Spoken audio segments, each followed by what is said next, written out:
짝. 허공을 가르는 날카로운 파여름이 정적을 찢어발기며 고요하던 앞마당을 뒤흔들었다. 살점이 튀어오르는 소리와 함께 억눌린 비명조차 지르지 못한 채 널빤지 위에 묶인 소년의 몸이 활처럼 휘어졌다. 종아리를 감싸고 있던 하얀 무명 바지는 이미 검붉은 선혈로 얼룩져 본래의 색을 잃은 지 오래였고 매질이 거듭될 때마다 피 묻은 천조각이 살 속으로 파고들어 끔찍한 고통을 더했다.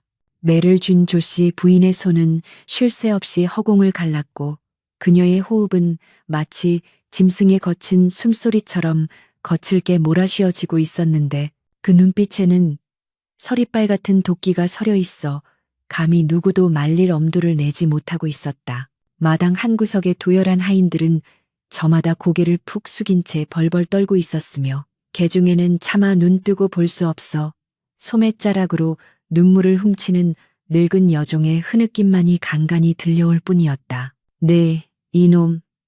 네가 감히 선대 어르신들께서 물려주신 오견적을 깨뜨리고도 무사하길 바랐더냐. 조씨 부인의 고함이 다시 한번 쩌렁쩌렁하게 울려 퍼지며 회초리가 태수의 종아리에 꽂혔다. 태수는 이를 악물고 신음을 삼켰으나 뼈까지 사무치는 고통에 눈앞이 하얗게 전멸하는 것을 막을 수는 없었다. 그가 깨뜨린 것은 사실 오견적이 아니었다. 그것은 그저 조씨 부인이 아끼던 평범한 도자기 화병이었을 뿐. 태수는 맹세코 가보인 오견적에는 손도 대지 않았었다. 하지만 변명을 하려 입을 떼는 순간 날아올 더 큰 매질이 두려워 태수는 찢어지는 입술을 깨물며 그저 바닥에 떨어진 흙먼지만을 움켜챈 뿐이었다. 평소 온화하고 자애롭던 계모가 하루아침에 야차처럼 돌변하여 이토록 모질게 매질을 해대는 이유를 도무지 알 수 없어. 태수의 마음속에는 육체의 고통보다 더 큰 배신감과 억울함이 소용돌이치고 있었다. 어미 없는 자식이라 하여 내 친자식보다 더 공들여 키웠거늘 그 천한 근본은 속일 수가 없는 모양이구나. 네 어미가 천한 기생 출신이라 하여 너 또한 그 피를 이어받아 이토록 경망스럽고 살이 분별을 못하는 게지. 조씨 부인의 입에서 나온 말은 비수보다 날카롭게 태수의 가슴을 후벼 팠다.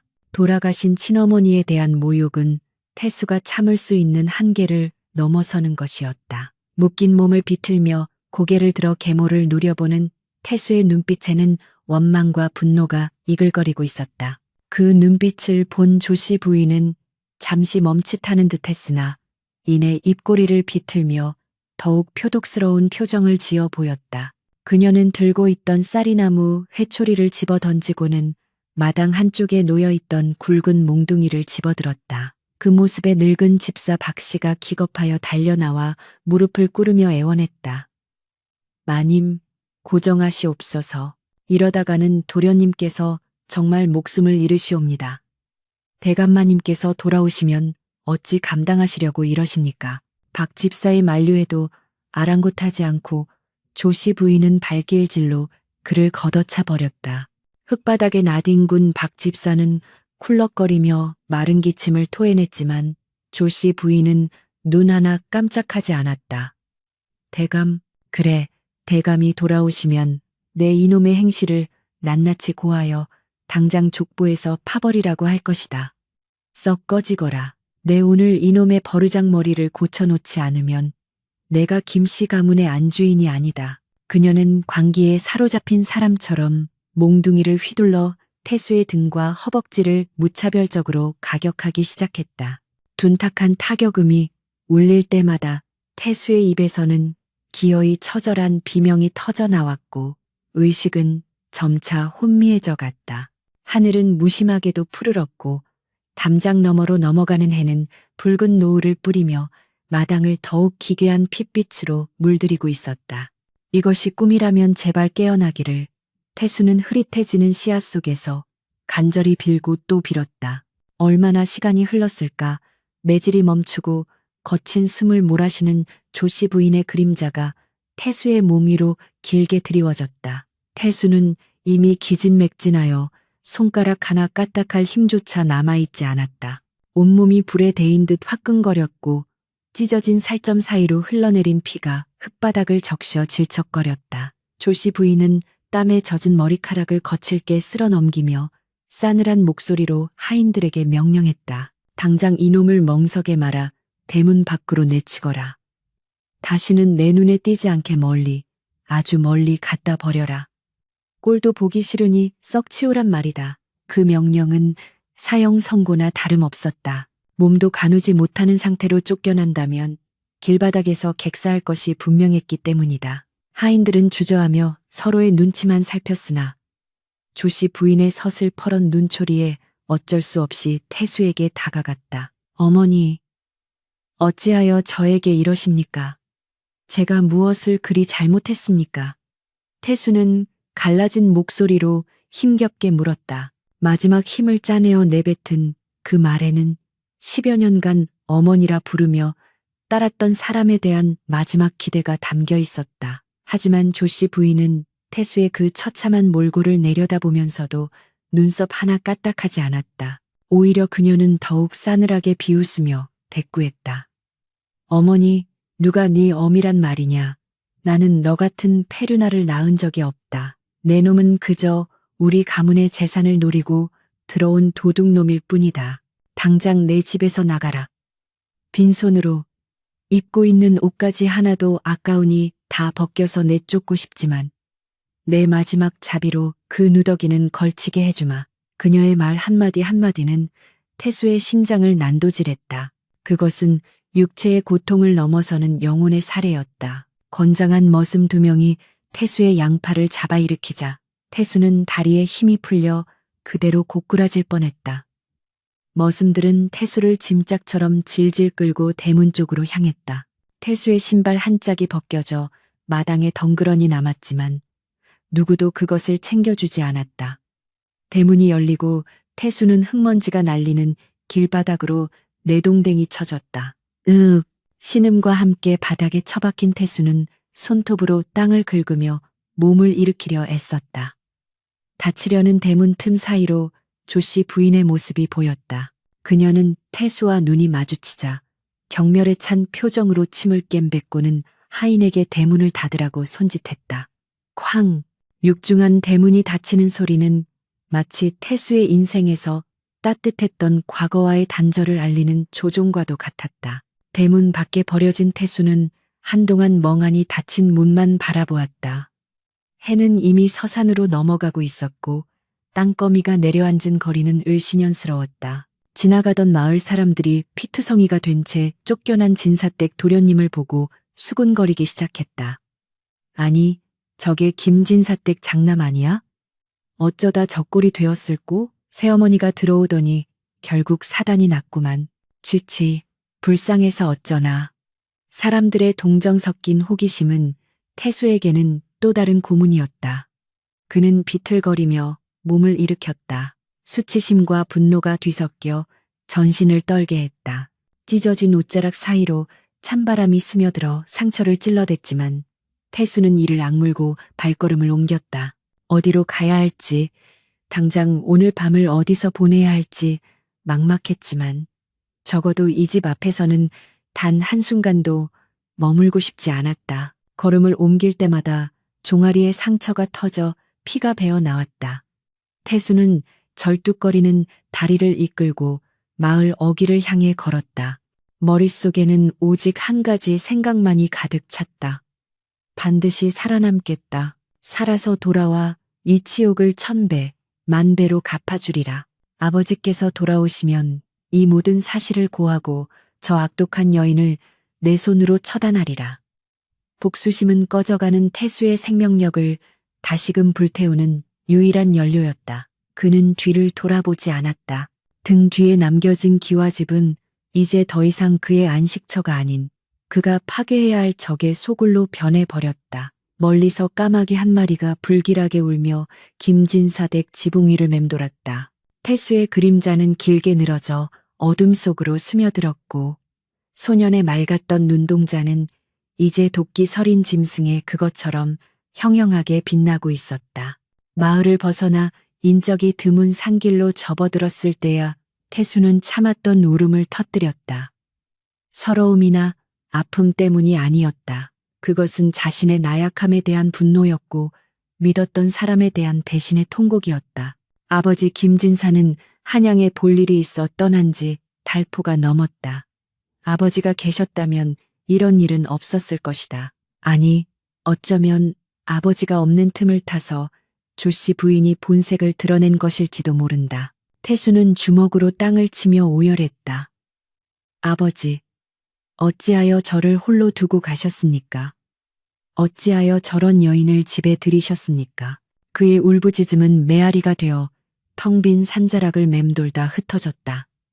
밤이 깊어지자 산짐승들의 울음소리가 들려왔고 공포와 추위가 엄습해왔다. 태수는 쓰러진 나무 등걸 밑에 몸을 웅크리고 떨리는 몸을 감싸 안았다. 한편 태수를 내쫓은 김진사 댁의 안방에서는 기묘한 정막이 흐르고 있었다.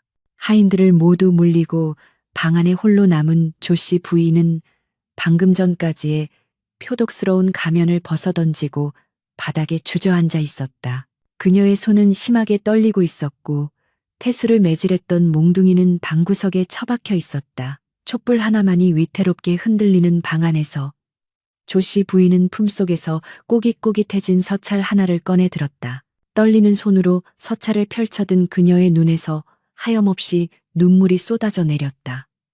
그것은 오늘 아침 한양에서 급파된 파발마가 은밀하게 전해준 비보였다. 영모 혐의, 김진사 투옥, 삼족을 멸한다는 어명 하달 예정. 글자 하나하나가 피로 쓰인 듯 붉게 보였다.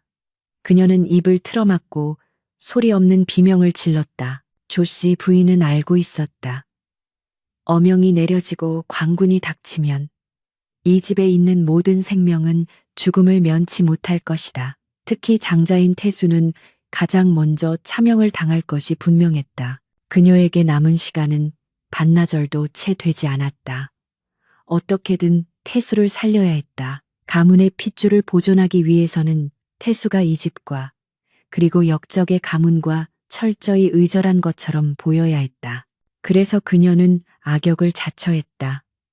태수의 마음에 씻을 수 없는 상처를 주고 세상 사람들이 모두 증인이 되도록 모질게 매질하여 쫓아낸 것이다. 태수야, 불쌍한 내 아들아. 조씨 부인은 태수가 흘린 피가 묻은 회초리를 가슴에 품고 오열했다. 나를 원망하거라.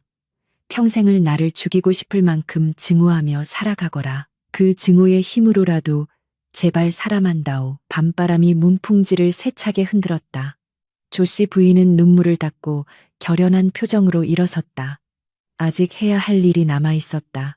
그녀는 장롱 깊숙한 곳에서 가문의 족보를 꺼냈다. 그리고 부싯돌을 쳐서 화로에 불을 붙였다. 대대로 내려오던 소중한 족보가 불길 속에서 타들어가기 시작했다. 종이가 타들어가는 매캐한 연기가 방안을 가득 채웠지만 그녀는 피하지 않았다. 족보가 다 타고 재가 될 때까지 그녀는 불꽃을 응시했다.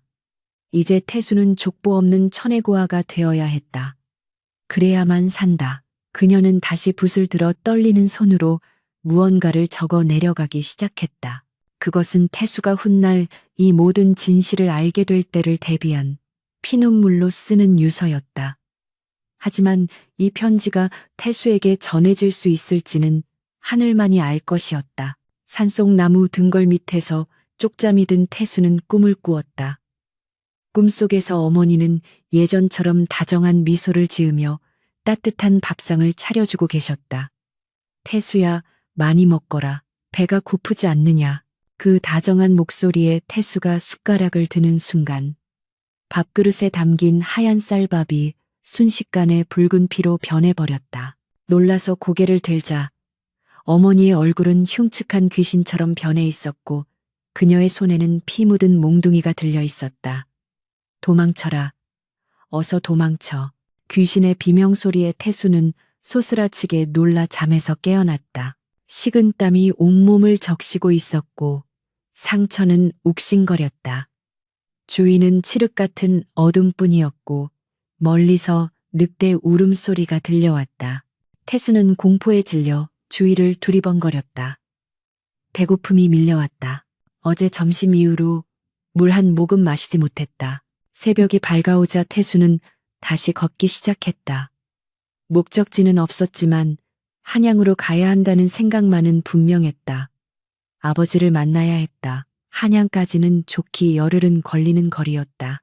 돈 한 푼 없이 성한 곳 없는 몸으로 그 먼 길을 가는 것은 불가능에 가까웠지만 태수에게는 선택의 여지가 없었다. 산을 내려와 큰 길로 들어서자 아침 장터로 향하는 상인들의 행렬이 보였다. 태수는 집마차 뒤에 숨어 몰래 몸을 실으려 했으나 이내 마부에게 들키고 말았다. 이런 거지 녀석이 어디서 감히 마부의 채찍이 날아들었다. 태수는 황급히 몸을 피하며 바닥을 길었다.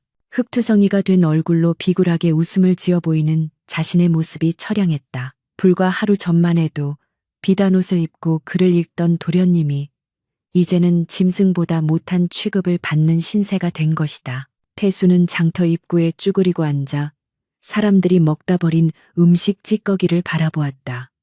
자존심이 허락하지 않았지만 뱃속에서는 꼬르륵 소리가 요동쳤다. 그때 국밥집에서 나온 아낙네가 구정물을 바닥에 확 뿌렸다. 튀어오른 구정물이 태수의 얼굴을 덮쳤다. 애구머니나 웬 거지가 여기 앉아 있어? 재수없게.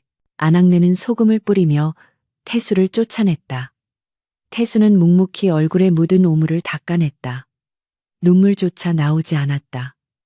도끼가 바짝 올랐다. 그는 바닥에 떨어진 밥알 몇 개를 주워 입에 넣었다. 모래가 씹혔지만 억지로 삼켰다. 살아야 한다. 살아서 복수해야 한다. 그 밥알 몇 개가 식도를 타고 내려가며 태수의 뱃속에서 뜨거운 불덩이가 되었다. 그 불덩이는 앞으로 태수가 겪어야 할 가혹한 운명의 서막을 알리는 신호탄이었다. 저 멀리 한양 쪽 하늘에서 검은 먹구름이 몰려오고 있었다. 바람에서 비릿한 피 냄새가 섞여 있는 듯했다. 태수는 그 구름을 바라보며 알 수 없는 불안감에 휩싸였다. 집을 떠나온 지 이제 겨우 하루. 그러나 그 하루는 태수의 인생을 송두리째 바꿔놓았다. 그리고 그 시각 김진사 댁의 대문 앞에는 뽀얀 먼지를 일으키며 붉은 갓을 쓴 무리들이 말을 타고 들이닥치고 있었다. 그들의 허리춤에는 서슬퍼런 환도가 차여 있었고 맨 앞장선 자의 손에는 붉은색 두루마리가 들려 있었다. 마침내 올 것이 온 것이다. 태수가 절뚝거리며 멀어지는 그 길 반대편에서 가문의 멸망을 알리는 재앙의 그림자가 김진사 댁을 집어삼키려 하고 있었다. 태수는 뒤를 돌아보지 않았다. 아니, 돌아볼 수 없었다. 그것이 그를 살리는 유일한 길임을 그는 아직 알지 못했다. 시장 바닥에 흙먼지가 입안 가득 씹히는 것도 느낄 새 없이 태수는 바닥에 떨어진 떡 조각을 향해 몸을 날렸다. 그것은 누군가가 먹다 남겨 흙투성이가 된 개조차 거들떠보지 않을 말라비틀어진 찌꺼기였으나 사흘을 꼬박 굶은 태수에게는 그 무엇보다 귀한 산해진 미처럼 보였다. 하지만 그의 손이 떡에 닿기도 전에 억세고 더러운 발 하나가 태수의 손등을 지시겨 밟았다. 으악, 비명과 함께 고개를 들자 누런 이를 드러내며 비릿한 웃음을 흘리는 거지. 왕초의 흉측한 얼굴이 시야를 가득 채웠다. 어디서 굴러먹던 갯뼈다귀가 감히 내 구역에서 먹이를 탐내. 곱상하게 생긴 놈이 겁도 없이. 왕초는 발에 힘을 주어 태수의 손가락 뼈가 으스러지도록 비벼댔고 태수는 고통에 몸부림치며 바닥을 긁었다. 그러나 육체의 고통보다 더 참기 힘든 것은 뱃속에서 요동치는 짐승 같은 허기였다. 눈앞에 있는 저 흙 묻은 떡 조각 하나가 생명줄처럼 느껴지는 자신의 처지가 너무나도 비참하여 태수는 짓밟힌 손을 빼내려 안간힘을 쓰며 왕초의 다리를 물어뜯으려 들었다. 이 독한 놈 보게. 왕초가 당황하여 발을 떼자마자 태수는 번개같이 떡 조각을 낚아채 입안으로 구겨 넣었다. 씹을 새도 없이 목구멍으로 넘기는 그 순간 왕초의 몽둥이가 태수의 등을 후려쳤다. 숨이 턱 막히고 눈앞이 번쩍였지만 태수는 입안에 든 것을 결코 뱉어내지 않았다. 그것을 뱉어내면 죽는다는 본능, 아니 죽어서 귀신이 되더라도 배는 채우고 죽겠다는 악귀 같은 집념이 그를 지배하고 있었다. 왕초와 그 부하들이 몰려들어 태수를 둘러싸고 발길질을 해댔다. 머리를 감싸쥐고 웅크린 태수의 몸 위로 무자비한 구타가 쏟아졌다. 다시는 이 근처에 얼씬도 하지 마라. 다음번에는 손모가지를 잘라버릴 테니. 흠씬 두들겨 맞고 시궁창 옆으로 내동댕이 쳐진 태수는 피 섞인 침을 뱉어내며 흐릿한 눈으로 하늘을 올려다보았다. 뱃속에 들어간 떡 조각은 채 소화되기도 전에 넘어오는 핏물과 섞여 역한 냄새를 풍겼지만 태수는 기괴하게 웃음을 흘렸다. 살았다. 나는 살았다. 비틀거리며 일어선 태수는 찢어진 옷자락을 여미며 어둠이 깔리는 골목길로 스며들었다. 한때 비단 옷을 입고 그를 읽던 진사댁 도련님의 모습은 온데간데 없고 이제 그에게 남은 것은 생존을 향한 처절한 본능과 계모조씨 부인을 향한 펄펄 끓는 증오뿐이었다. 걸음을 옮길 때마다 매질 당했던 종아리와 방금 구타당한 등짝이 불에 타는 듯 욱신거렸지만 태수는 그 고통을 되새김질하며 정신을 붙들었다. 이 고통을 잊지 마라. 내 살점이 찢겨나간 이 아픔을 뼈에 새겨라. 언젠가 그 여인의 살을 발라내고 뼈를 깎아 이 고통을 그대로 돌려주리라.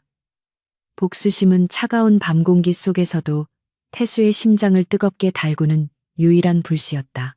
그는 쓰레기 더미 뒤편, 바람을 피할 수 있는 구석진 곳에 자리를 잡고 누웠다. 차가운 돌바닥의 냉기가 뼛속까지 파고들었지만 그는 이를 딱딱 부딪히며 잠을 청했다. 꿈속에서라도 배불리 먹고 꿈속에서라도 아버지의 따뜻한 손길을 느끼고 싶었다. 같은 시각 태수가 떠난 김진사댁의 안채는 무덤 속처럼 고요하고 스산했다. 하인들이 하나둘 떠나가고 텅 빈 집안에는 늦가을의 낙엽 굴러가는 소리만이 바스락거릴 뿐이었다. 조씨 부인은 안방 문을 걸어 잠그고 홀로 앉아 있었다. 그녀의 앞에는 남편 김진사가 평소 아끼던 서책들과 주고받은 서찰들이 산더미처럼 쌓여 있었다. 그녀의 얼굴은 며칠 새 반쪽이 되어 있었고 눈 밑은 채란이 검게 죽어 있어 흡사 살아있는 사람의 것이라고는 믿기지 않을 정도였다. 그녀는 떨리는 손으로 서찰 하나를 집어들었다. 그것은 남편이 한양으로 떠나기 전 태수의 장례를 걱정하며 보낸 편지였다. 부인, 태수 녀석이 철이 없어 걱정이오만 부인의 지혜로움으로 잘 이끌어 주시리라 믿소. 글귀를 읽어 내려가는 조씨 부인의 눈에서 주르륵 눈물이 흘러내려 먹글씨를 번지게 했다. 대감, 죄송합니다. 제가 대감의 아들을 짐승처럼 때려 쫓아냈습니다. 저를 용서치 마소서. 조씨 부인은 화로에 불을 지폈다. 붉은 불꽃이 일렁이며 춤을 추자 그녀는 서찰들을 하나씩 불길 속으로 던져 넣기 시작했다. 종이가 타들어가며 검은 재가 되어 날아올랐다. 이 서찰들이 남아있다면 혹여라도 영모의 증거로 날조되어 더 큰 화를 부를 수도 있었다. 아니, 김진사의 흔적을 지워야만 태수와의 연결고리도 희미해질 것이라 믿었다. 그녀는 가슴이 미어지는 고통을 참으며 남편의 필체가 담긴 종이들이 재로 변해가는 것을 지켜보았다. 연기가 방 안을 가득 채워 눈과 목이 따가웠지만 그녀는 문을 열지 않았다. 이 매캐한 연기 속에 갇혀 자신의 죄책감도 함께 태워버리고 싶었다. 밖에서는 밤바람이 거세게 불어닥쳐 창호지 문을 덜컹거렸고 그 소리는 마치 억울하게 죽어간 원혼들이 문을 두드리는 소리처럼 들려 조씨 부인의 등골을 서늘하게 만들었다. 그날 오후 조씨 부인은 집에 남아있던 하인들을 모두 앞마당으로 불러 모았었다. 영문을 모르고 모여든 하인들 앞에서 그녀는 미친 사람처럼 고래고래 소리를 질렀다. 내 패물함에서 비녀가 없어졌다. 내 놈들 중 누군가가 손을 댄 것이 분명하다. 주인이 어려움을 겪는 틈을 타서 도둑질을 해? 썩 꺼지거라. 당장 내 집에서 나가라. 너희 같은 도둑놈들에게 줄살 한 톨도 아까우니 당장 짐을 싸서 떠나지 않으면 관아에 고변하여 곤장을 치게 할 것이다. 하인들은 억울함을 호소하며 펄쩍 뛰었지만 조씨 부인은 빗자루를 들고 설치며 그들을 내쫓았다. 마님, 10년을 넘게 모신 저희에게 어찌 이러십니까? 늙은 행랑어 멈이 울며 매달렸지만 조씨 부인은 매정하게 뿌리쳤다. 듣기 싫다. 내 눈앞에서 사라져라. 결국 하인들은 욕설을 퍼붓거나 침을 뱉으며 하나둘씩 짐을 싸서 떠났다. 독한 년, 전처 자식을 내쫓더니 이제는 우리까지 내쫓네.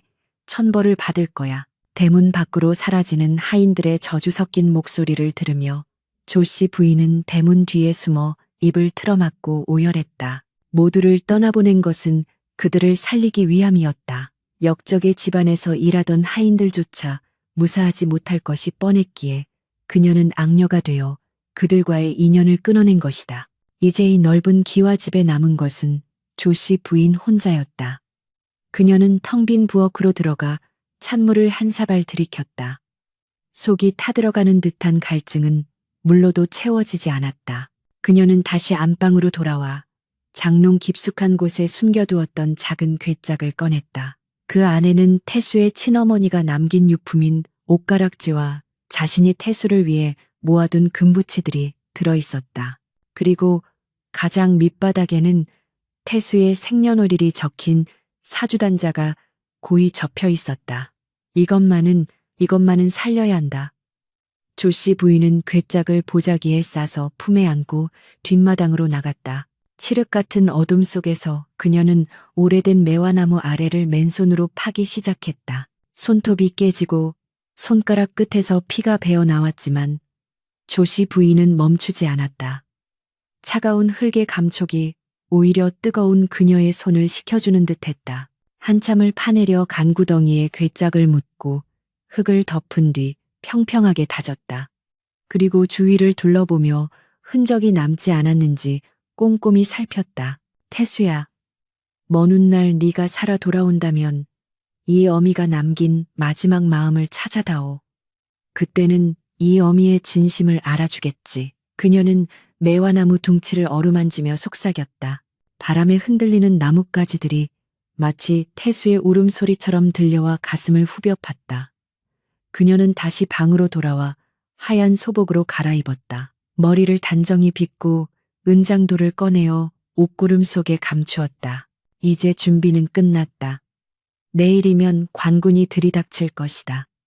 그녀는 죽음을 각오하고 그들을 기다릴 것이었다. 그녀의 목숨 하나로 가문의 명맥을 이을 수만 있다면 1000번이고 10,000번이고 죽을 수 있었다. 한편 산짐승처럼 웅크리고 잠들었던 태수는 고열에 시달리며 신음하고 있었다. 상처가 덧나 염증이 생긴 탓이었다. 온몸이 불덩이처럼 뜨거웠고 의식은 현실과 환상을 오갔다. 환상 속에서 그는 다시 김진사 댁의 안방에 앉아 있었다. 따뜻한 아랫목에 앉아 아버지가 읽어주는 글귀를 듣고 있었고 문 밖에서는 하인들이 맛있는 저녁상을 들고 들어오는 소리가 들렸다. 도련님, 꿀물 가져왔습니다. 조씨 부인이 환하게 웃으며 꿀물이 든 대접을 건넸다. 태수가 꿀물을 받아 마시려는 순간 그릇 안에서 시뻘건 뱀이 튀어나와 태수의 목을 감았다. 으악! 태수는 비명을 지르며 눈을 떴다. 주위는 여전히 춥고 더러운 골목길이었고 지나가던 취객 하나가 태수를 발로 툭툭 건드리고 있었다. 뭐야, 이 거지색 죽었나 했더니 살아있네. 취객은 태수의 얼굴에 술 냄새를 풍기며 비틀거리고 사라졌다. 태수는 거친 숨을 몰아쉬며 몸을 일으키려 했으나 다리에 힘이 들어가지 않았다. 목이 너무 말랐다. 빗물이라도 고여 있다면 핥아먹고 싶었다. 그는 기어서 골목 밖으로 나왔다. 저 멀리 우물가가 보였다. 그는 지렁이처럼 땅을 기어 우물가로 향했다. 손바닥이 까져 쓰라렸지만 물을 마셔야 한다는 일념 하나로 버텼다. 우물가에 도착한 태수는 두레박에 남은 물을 허겁지겁 들이켰다. 차가운 물이 식도를 타고 내려가자 정신이 조금 드는 듯했다. 물에 비친 자신의 얼굴은 퉁퉁 붓고 피딱지가 앉아 괴물 같았다. 태수는 수면에 비친 자신의 얼굴을 향해 주먹을 날렸다. 첨벙 물이 튀며 얼굴이 일그러졌다. 이런 꼴로 어떻게 복수를 한단 말인가. 그는 우물가에 주저앉아 소리 죽여 울었다. 밤하늘에는 무심하게도 밝은 달이 떠 있었다. 저 달은 고향집 마당에도 비추고 있을 터였다. 그 시각 한양에서 내려오는 관군의 행렬은 밤을 잊은 채 횃불을 밝히고 말을 달리고 있었다. 그들의 말발굽 소리가 지축을 울리며 점점 가까워지고 있었다. 선두에 선 금부도사의 표정은 냉혹하기 그지없었다. 어명이다. 날이 밝기 전에 김진사의 집에 당도해야 한다. 역적의 씨를 말리는 일에 한치의 오차도 있어서는 아니 된다. 채찍질 소리가 밤 공기를 갈랐다. 그들이 지나가는 마을마다 개들이 짖어대고 사람들은 공포에 질려 문을 걸어 잠갔다. 죽음의 사자들은 바람보다 빠르게 남쪽으로 김진사의 집이 있는 그곳으로 질주하고 있었다. 태수는 알지 못했다. 자신이 굶주림과 싸우고 있는 이 시간, 자신의 가문을 멸망시킬 칼날이 턱 밑까지 다가왔음을, 그리고 그 칼날을 홀로 받아내기 위해 계모가 뜬 눈으로 밤을 지새우고 있음을 날이 밝아오고 있었다. 폭풍 전의 고요함처럼 마을은 쥐 죽은 듯 조용했다. 조씨 부인은 대청마루에 나와 앉아 떠오르는 해를 바라보았다. 붉은 태양이 산능선을 넘어오자 멀리서 말발굽 소리가 들려오기 시작했다. 두두두두 땅이 울리는 소리, 드디어 올 것이 왔다. 조씨 부인은 옷매무새를 가다듬고 정좌했다. 그녀의 눈빛은 흔들림 없이 담담했다. 오거라, 내 기꺼이 너희를 맞이하마. 그녀는 깊게 숨을 들이마시고 눈을 감았다. 태수의 얼굴이, 남편의 얼굴이 주마등처럼 스쳐 지나갔다. 대문 밖에서 웅성거리는 소리와 함께 누군가가 대문을 쾅쾅 두드렸다. 이리 오너라. 어명을 받들고 왔노라. 김진사의 권속들은 당장 나와서 어명을 받다. 우렁찬 외침이 집안을 뒤흔들었다. 같은 시간. 태수는 어느 낡은 절의 처마 밑에서 눈을 떴다. 밤새 앓고 났더니 몸이 천근만근이었다. 지나가던 노스님이 태수를 발견하고 다가왔다. 태캑태캑. 어린 것이 어찌 이리 험한 꼴을 하고 있는고. 스님은 품에서 주먹밥 하나를 꺼내 태수에게 내밀었다. 태수는 경계심 어린 눈으로 스님을 노려보았으나 주먹밥의 고소한 냄새를 이기지 못하고 낚아채듯 받아들었다. 허겁지겁 먹어치우는 태수를 보며 스님은 혀를 찼다. 눈에 도끼가 가득하구나. 그 도끼를 다스리지 못하면 내 자신이 먼저 타버릴 게야. 태수는 대꾸하지 않았다. 도끼라도 품지 않으면 살아갈 수 없는 세상이었다. 스님은 합장을 하고 돌아섰다. 인연이 닿으면 다시 볼 날이 있겠지. 부디 몸조심하거라. 태수는 스님의 뒷모습을 바라보다가 문득 가슴 한구석이 서늘해지는 것을 느꼈다. 왠지 모를 불안감이 엄습해왔다. 그는 무의식적으로 집이 있는 방향을 바라보았다. 그곳 하늘 위로 검은 연기가 피어오르는 것 같은 착각이 들었다. 조씨 부인은 천천히 일어나 대문으로 걸어갔다. 빗장이 풀리고 육중한 대문이 열리자 수십 명의 관군들이 창을 겨누며 난입해 들어왔다. 마당은 순식간에 살벌한 기운으로 가득 찼다. 금부도사가 말에서 내려 조씨 부인 앞으로 걸어왔다. 네가 김진사의 처 조씨인가? 그의 목소리는 위압적이었다. 조씨 부인은 고개를 숙이지 않고 똑바로 그를 쳐다보았다. 그렇습니다. 제가 이 집의 안주인입니다. 금부도사는 주위를 둘러보며 코웃음을 쳤다. 집안 꼴이 말이 아니군. 다른 식솔들은 다 어디 갔느냐? 그리고 김진사의 아들 김태수는 어디 있느냐? 그 질문에 조씨 부인의 심장이 쿵 하고 내려앉았지만 그녀는 표정 하나 바꾸지 않고 차가운 미소를 지었다. 그 패륜한 놈 말씀이십니까? 며칠 전 집안의 폐물을 훔쳐 달아나 의절하였습니다. 어디서 객사를 했는지 살았는지 죽었는지 어미인 저도 모릅니다. 조씨 부인의 목소리는 서리빨처럼 차가웠다. 금부도사는 의심스러운 눈초리로 그녀를 노려보았지만 조씨 부인의 눈에는 태수에 대한 경멸과 분노만이 가득한 것처럼 보였다. 폐물을 훔쳐 달아났다? 핑계가 좋구나. 샅샅이 뒤져라. 쥐새끼 한 마리도 놓쳐서는 안 된다. 금부도사의 호령에 관군들이 집안 곳곳을 뒤지기 시작했다. 장독대가 깨지고 방문이 부서지는 소리가 요란하게 울려 퍼졌다. 조씨 부인은 그 난장판 속에서도 꼿꼿이 서 있었다. 태수야, 부디 멀리 가거라. 절대 뒤돌아보지 말거라. 그녀의 마음속 외침은 아수라장이 된 집안의 소음에 묻혀 허공으로 흩어졌다. 이것은 태수를 위한 그녀의 첫 번째 거짓말이자 목숨을 건 마지막 연극의 시작이었다. 와장창, 둔탁한 파열음과 함께 수십 년을 지켜온 김진사 댁의 사랑채 문짝이 박살나며 바닥으로 나뒹굴었다. 흙먼지가 자욱하게 피어오르는 마당에는 수십 명의 관군들이 마치 먹이를 찾아 헤매는 늑대떼처럼 집안 곳곳을 들쑤시고 있었다. 아름드리 기둥에는 칼자국이 깊게 패였고 대대로 내려오던 고서와들은 찢겨진 채 군화발에 짓밟혀 흙탕물 속에 처박혔다. 그 아비규환의 한복판에 조씨 부인이 꿇어앉아 있었다.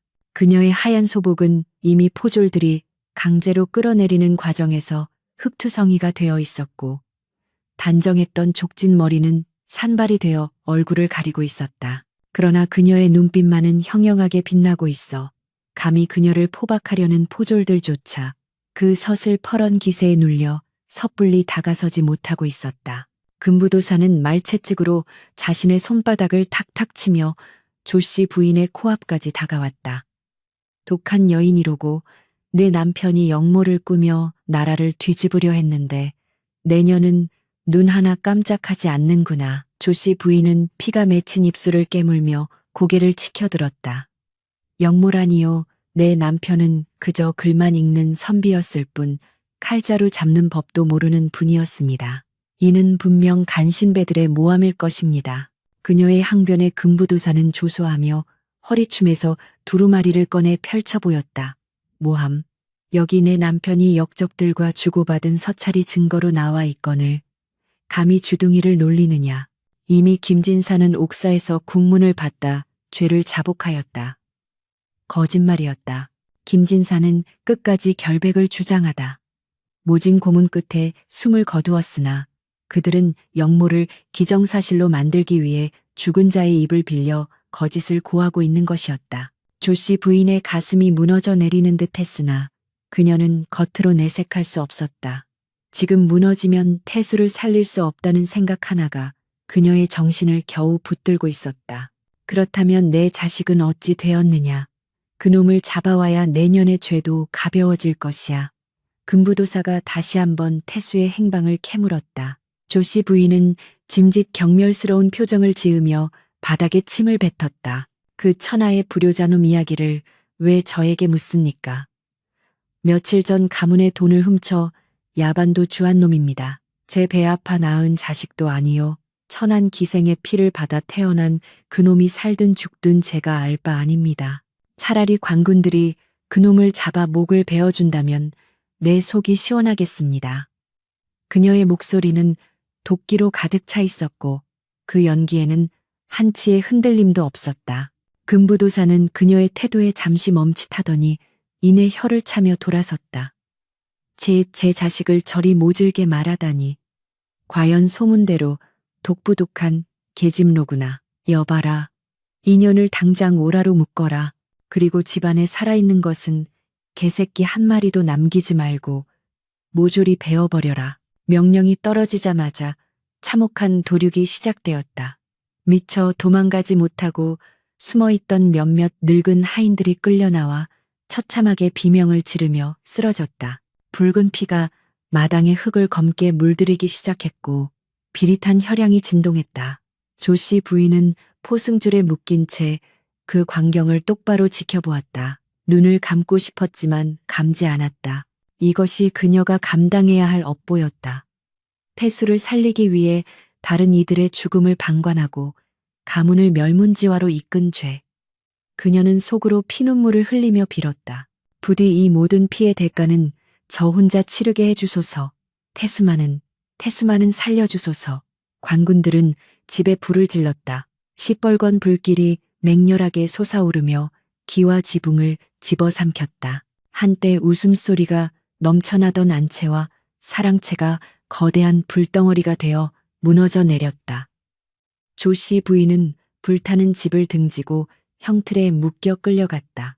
그녀의 등 뒤로 가문의 역사가 잿더미가 되어 사라지고 있었다. 한편 그 시각 태수는 고향에서 수백 리 떨어진 낯선 고을의 장터 한 구석에 쭈그리고 앉아 있었다. 며칠을 굶고 노숙하며 걸어온 탓에 그의 몰골은 영락 없는 거짓골이었다. 옷은 넝마가 되어 살칸이 드러났고 발은 부르트고 터져 걸음을 떼기조차 힘들었다.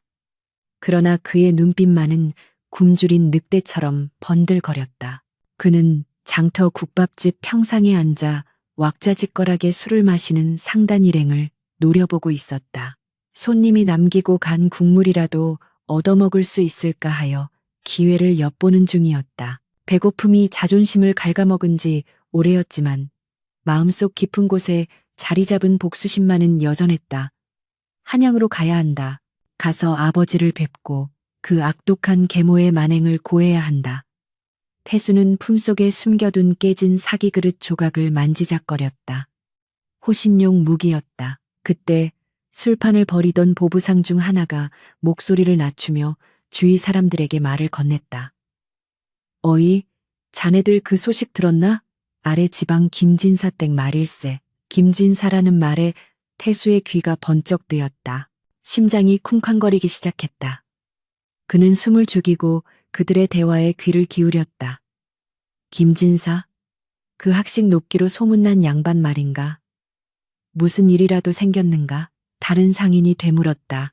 글쎄 그 양반이 영모에 휘말렸다지 뭔가. 한양에서 금부도사가 내려가서 쑥대밭을 만들었다더군. 태수의 손이 부들부들 떨리기 시작했다. 영모라니, 아버지가 영모라니. 말도 안 되는 소리였다. 그는 부정하고 싶었지만 이어지는 상인의 말은 더욱 충격적이었다. 그래서 어찌 되었나. 어찌 되긴 삼족을 멸하라는 어명이 떨어졌다지. 김진사는 옥사하고 그 집안 사람들은 모조리 차명을 당했다네. 오늘 아침에 그 집을 불태우고 남은 식솔들까지 싹 다 베어버렸다더구먼. 쿵! 태수의 머릿속에서 거대한 바위가 떨어지는 듯한 충격이 느껴졌다. 세상이 빙글빙글 도는 것 같았다. 귀에서는 윙하는 이명소리만 들려왔고 주위의 소음이 아득하게 멀어졌다. 거참, 끔찍한 일이구먼. 그 집안에 아들이 하나 있지 않았나? 아, 그전 저 소생아들 말이군. 소문에 의하면 그 아들놈이 미리 눈치를 채고 가문의 패물을 훔쳐 달아났다더군. 제 어미와 아비가 죽는데 혼자 살겠다고 도망친 천하의 패륜아라고 마을 사람들이 침을 뱉더구먼. 상인들은 혀를 차며 술잔을 기울였다. 태수는 숨을 쉴 수가 없었다. 패물을 훔쳐 달아났다니? 도망친 패륜아라니? 그것은 사실이 아니었다. 자신은 쫓겨난 것이었다. 억울하게 매를 맞고 버려진 것이었다. 하지만 그보다 더 끔찍한 사실은 아버지가 돌아가셨고 집안이 멸망했다는 것이었다. 태수는 비틀거리며 자리에서 일어났다. 눈앞이 붉게 물들었다. 그는 자신도 모르게 상단 쪽으로 다가가 고함을 질렀다. 거짓말이야. 거짓말 마라. 우리 아버지가 그럴 리 없다. 김진사 댁이 멸문이라니 그게 무슨 개소리냐. 그의 갑작스러운 고함에 술을 마시던 상인들이 깜짝 놀라 그를 쳐다보았다. 뭐야 이 미친 거지는. 내 놈이 김진사를 어찌 안다고 행패야. 덩치 큰 상인 하나가 태수를 거칠게 밀쳤다. 태수는 힘없이 바닥에 나뒹굴었지만 아픔도 느껴지지 않았다. 그는 바닥을 기어가 상인의 바짓가랑이를 붙잡고 울부짖었다. 다시 말해봐. 정말이야? 정말 다 죽었어? 내 아버지가, 우리 집이. 그의 눈에서 핏발선 눈물이 쏟아져 내렸다. 상인은 기분 나쁘다는 듯 발길질로 태수를 걷어찼. 에이, 재수없게. 저리 꺼져. 어디서 미친놈이 들어와서 술맛 떨어지게. 태수는 걷어차이면서도 묻고 또 물었다. 그러나 돌아오는 것은 매질과 육설뿐이었다. 결국 국밥집 주인에 의해 장터 밖으로 내동댕이 쳐진 태수는 흙바닥에 얼굴을 묻고 오열했다. 아버지, 아버지. 목이 터져라 불러보았지만 대답 없는 허공만이 그의 비명을 삼켰다. 믿을 수가 없었다. 아니, 믿고 싶지 않았다. 자신이 그토록 증오했던 계모, 자신을 내쫓아버린 그 여인도 죽었단 말인가? 그녀가 죽었다면 자신의 복수는 누구에게 해야 한단 말인가? 태수의 머릿속은 뒤죽박죽 엉켜버린 실타래처럼 혼란스러웠다. 증오의 대상이 사라져버린 공허함과 천의 고아가 되어버린 절망감이 쓰나미처럼 밀려와 그를 덮쳤다. 그는 자신의 손을 내려다보았다. 며칠 전까지만 해도 붓을 잡던 손, 어머니가 쓰다듬어 주시던 손이었다. 이제 이 손을 잡아줄 사람은 세상 어디에도 없었다. 밤이 되자 장터는 고요해졌다. 태수는 넋이 나간 사람처럼 비틀거리며 마을 어귀의 언덕으로 올라갔다. 저 멀리 남쪽 하늘, 고향이 있는 쪽을 바라보았다. 칠흑 같은 어둠 속에서도 왠지 그곳 하늘만이 붉게 타오르는 것만 같았다. 아, 태수는 하늘을 향해 짐승 같은 포효를 질렀다. 그 소리는 분노와 슬픔, 그리고 원망이 뒤섞인 처절한 절규였다. 밤하늘에 떠있는 달조차 붉게 충혈된 태수의 눈에는 핏빛으로 보였다. 왜 나만 살려두었나? 차라리 그때 나도 죽여주지. 왜 나만 이 지옥 같은 세상에 남겨두었나? 그는 땅을 치며 통곡했다. 손톱이 깨지고 흙이 파고들어 피가 났지만 그는 멈추지 않았다. 계모에 대한 증오가 썰물처럼 빠져나간 자리에 감당할 수 없는 비통함이 밀물처럼 차올랐다. 어쩌면 계모가 자신을 내쫓은 것이 자신을 살리기 위함이 아니었을까 하는 찰나의 생각이 스쳐 지나갔지만 태수는 고개를 세차게 저었다. 그럴 리 없다. 그 독한 여자가 그럴 리 없다. 그녀는 나를 미워해서 꼴보기 싫어서 내쫓은 것이다. 우연히, 아주 우연히 내가 살아남은 것뿐이다. 그 시각 불타버린 김진사 댁의 폐허 위로 차가운 밤비가 내리기 시작했다. 비는 꺼져가는 불씨를 적시고 검게 그을린 기둥들을 적셨다. 마당 곳곳에 널브러진 시신들은 거적대기에 덮여 아무렇게나 방치되어 있었다. 관군들은 이미 철수했고 마을 사람들은 역적의 집이라 하여 근처에 얼씬도 하지 않았다. 빗물은 마당에 고인 핏물을 씻어내려 하천으로 흘러들었다. 그 처참한 폐허 한가운데 반쯤 타버린 매화나무만이 앙상한 가지를 드러낸 채 서 있었다. 조씨 부인이 묻어두었던 괴짝 위로 흙탕물이 튀었다. 아무도 모르는 비밀을 품은 채 매화나무는 묵묵히 그 자리를 지키고 있었다. 마치 언젠가 돌아올 주인을 기다리는 충직한 문지기처럼 한양으로 압송되던 죄인 호송수레 안에서 조씨 부인은 비를 맞으며 흔들리고 있었다. 그녀의 몸은 만신창이가 되어 있었다. 포박된 손목은 밧줄에 쓸려 피가 흘렀고 입안은 터져 있었다. 하지만 그녀는 고개를 숙이지 않았다. 빗물이 얼굴을 타고 흘러내려 눈물인지 빗물인지 알 수 없게 만들었다. 덜컹거리는 수레바퀴 소리에 맞춰 그녀는 마음속으로 태수의 이름을 불렀다. 태수야, 살아라. 제발 살아라. 이 어미는 이제 지아비 곁으로 간다. 너는 살아서 훗날 이 원통함을 풀어다오. 아니, 원통함 따위는 있고 그저 평범하게 남들처럼 행복하게 살아다오. 그녀는 자신이 곧 죽을 것임을 알고 있었다. 형장에 도착하면 망나니의 칼춤이 그녀를 기다리고 있을 것이다. 두렵지 않았다. 그녀에게 두려움은 오직 태수가 잡히는 것뿐이었다. 멀리 떨어진 곳에서 태수는 빗속을 뚫고 걷기 시작했다. 이제 목표가 바뀌었다. 아버지를 만나러 가는 길이 아니었다. 그는 폐허가 되었다는 집으로, 죽음이 휩쓸고 간 고향으로 돌아가야 했다. 두 눈으로 확인해야 했다. 정말로 모든 것이 끝났는지, 정말로 자신이 세상에 홀로 남겨졌는지 확인해야만 했다. 그리고 만약에라도 살아남은 사람이 있다면 구해야 했다. 태수의 발걸음은 비틀거리면서도 멈추지 않았다. 굶주림도, 추위도, 공포도 이제 그를 막을 수 없었다. 그의 가슴 속에는 복수심보다 더 뜨겁고 무거운 무언가가 자리 잡기 시작했다. 그것은 멸문당한 가문의 마지막 생존자로서 짊어져야 할 천영텐과도 같은 책임감이었다. 빗줄기가 거세지며 태수의 등을 때렸지만 그는 이를 악물고 어둠 속을 헤치고 나갔다. 며칠 뒤 태수는 만신창이가 된 몸으로 고향 마을 어귀에 도착했다. 익숙했던 풍경은 낯설게 변해 있었다. 마을 입구에는 역적김 아무개의 집터라는 신말이 꽂혀 있었고 사람들은 그 길을 피해 돌아서 다니고 있었다. 태수는 삿갓을 깊게 눌러쓰고 얼굴을 가렸다. 심장이 터질 듯이 뛰었다.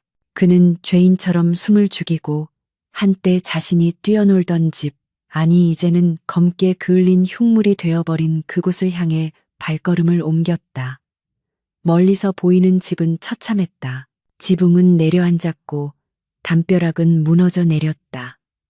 아름답던 정원은 잡초와 기와 조각으로 뒤덮여 있었다. 태수는 무너진 대문 기둥을 붙잡고 주저앉았다. 다리에 힘이 풀려 더 이상 걸을 수가 없었다. 눈앞의 현실은 상인들의 말보다 훨씬 더 잔혹했다. 태수의 입에서 짐승의 신음 같은 소리가 새어나왔다. 불에 타다 남은 기둥들 사이로 스산한 바람이 불어와 잿가루를 날렸다. 그 잿가루가 태수의 눈에 들어가 눈물을 짜냈다. 그는 기어서 앞마당으로 들어갔다. 며칠 전 자신이 매를 맞던 그 자리, 피를 흘리며 묶여있던 그 널빤지는 흔적도 없이 사라지고 시커먼 숫덩이들만 굴러다녔다. 태수는 잿더미 속을 헤치며 미친 사람처럼 무언가를 찾기 시작했다. 아버지의 흔적, 어머니의 흔적, 하다못해 자신이 쓰던 붓 한 자루라도 찾고 싶었다. 손이 숯검정이 되고 화상을 입어도 멈추지 않았다. 그러나 나오는 것은 깨진 기와 조각과 불에 탄 나무 토막뿐이었다. 그때 무너진 사랑채 구석, 돌무더기 틈에서 인기척이 느껴졌다. 태수는 화들짝 놀라 몸을 숨겼다. 관군이 아직 매복해 있는 것일까? 숨을 죽이고 지켜보는데 누더기를 걸친 노인 하나가 절뚝거리며 기어 나왔다. 얼굴 반쪽이 화상을 입어 흉측하게 변해 있었지만 태수는 단번에 그를 알아볼 수 있었다. 그는 집안의 대순이를 도맡아 하던 늙은 노복 칠성내였다. 칠성아범? 태수가 떨리는 목소리로 불렀다. 노인은 소스라치게 놀라며 주위를 두리번거렸다. 누구슈? 태수가 삿갓을 벗고 천천히 다가갔다. 나다, 태수다. 노인은 태수의 얼굴을 확인하자마자 털썩 주저앉으며 방성통곡을 했다. 도련님, 아이고 도련님, 살아계셨군요. 마님께서. 칠성아범은 말을 잇지 못하고 가슴을 치며 울었다. 태수는 칠성아범에게 달려가 그의 어깨를 잡고 흔들었다. 말해라. 대체 무슨 일이 있었던 게냐. 어머니는, 아버지는. 칠성아범은 흐르는 눈물을 닦으며 품속에서 꼬질꼬질해진 천조각 하나를 꺼내들었다. 그것은 피로 쓴 글씨가 적힌 찢어진 치마폭이었다.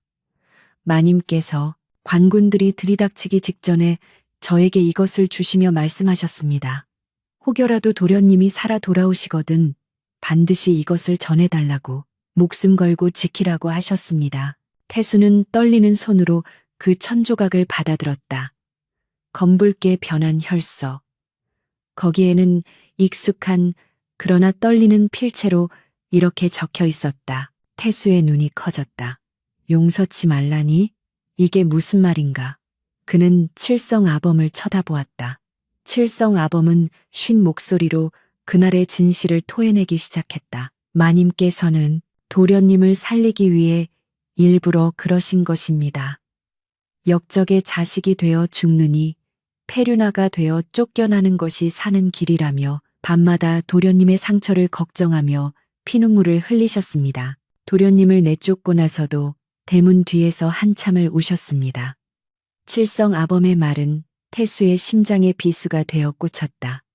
하늘이 무너지고 땅이 꺼지는 충격이었다. 모든 것이 거짓이었다. 그 모진 매질도, 그 차가운 독설도, 쫓아내던 그 매정한 손길도 모두 자신을 살리기 위한 어머니의 피 끓는 사랑이었다. 태수는 혈서를 가슴에 품고 무너진 하늘을 올려다보았다. 그의 입에서 찢어지는 듯한 비명이 터져나왔다. 어머니, 어머니, 그의 통곡 소리는 폐허가 된 집터를 휘감고 돌아 멀리 산자락까지 울려 퍼졌다. 뒤늦은 후회와 사무치는 그리움이 태수의 온몸을 갈기갈기 찢어 놓았다. 자신이 증오로 불태웠던 그 시간 동안 어머니는 홀로 죽음을 준비하며 자신을 지키고 있었던 것이다. 태수는 땅바닥에 머리를 짚고 울었. 피가 흘러내려 눈물과 섞였다. 이제야 알게 된 진실은 너무나도 가혹했고 되돌릴 수 없는 시간은 너무나도 야속했다. 폐허 위로 붉은 노을이 깔리고 있었다. 그것은 마치 조씨 부인이 흘린 피눈물처럼 태수의 세상을 온통 붉게 물들이고 있었다. 칠흑 같은 어둠이 내려앉은 폐허 위로 차가운 빗줄기는 멈출 줄 모르고 쏟아져 내리고 있었다. 태수는 늙은 노복 칠성의 부축을 받으며 비틀거리는 걸음으로 뒷마당의 매화나무 아래로 향했다.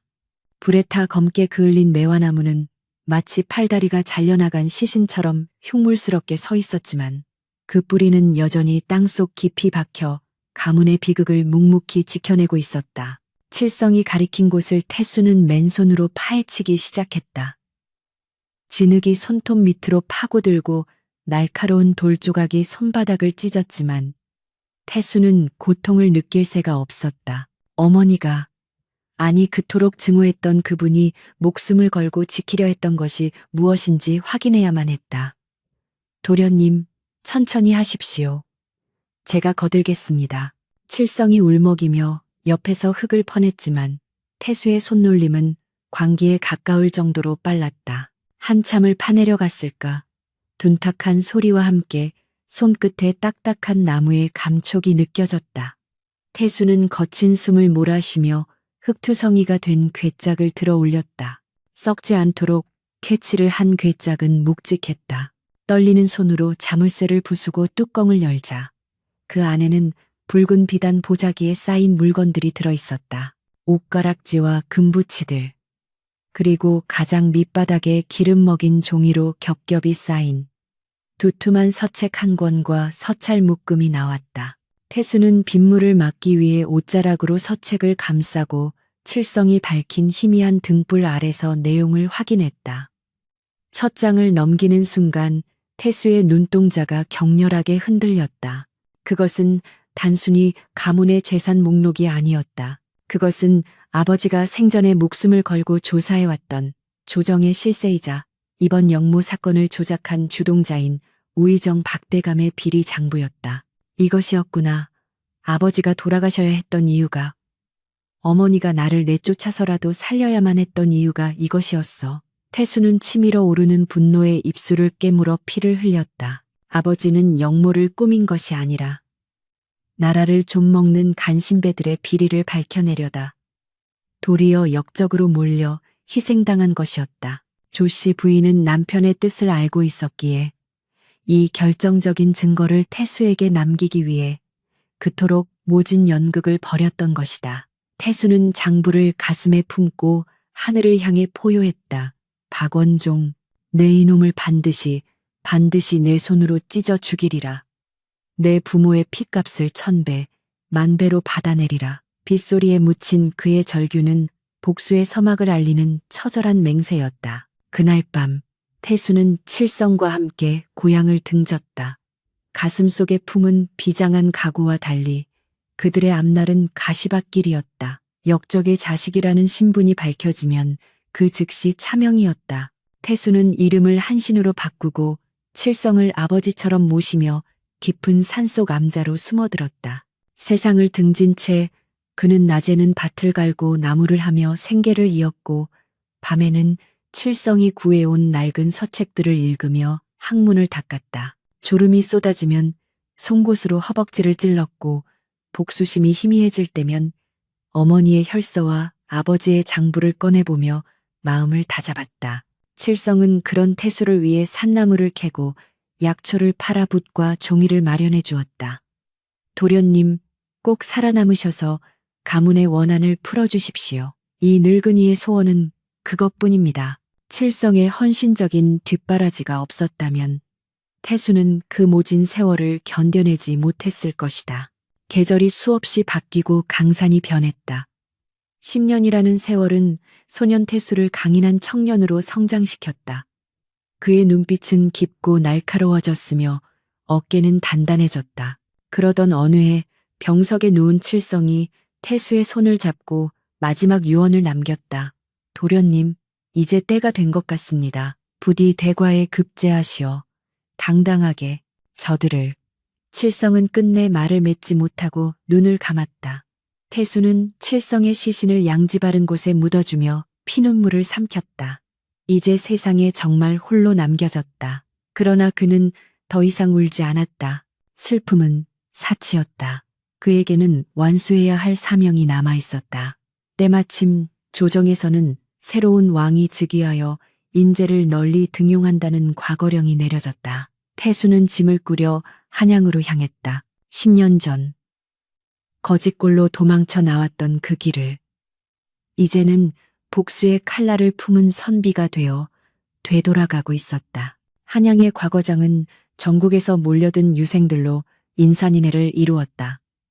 태수는 먹을 갈며 호흡을 가다듬었다. 시제 시험 제목은 나라를 다스리는 돌이었다. 태수는 붓을 들어 거침없이 써 내려갔다. 그의 글에는 화려한 미사여구 대신 백성들의 고열을 짜내는 탐관 오리들에 대한 신랄한 비판과 억울하게 희생당한 충신들을 위한 변론이 서슬퍼렇게 담겨 있었다. 그것은 답안지라기보다 피로 쓴 상소문에 가까웠다.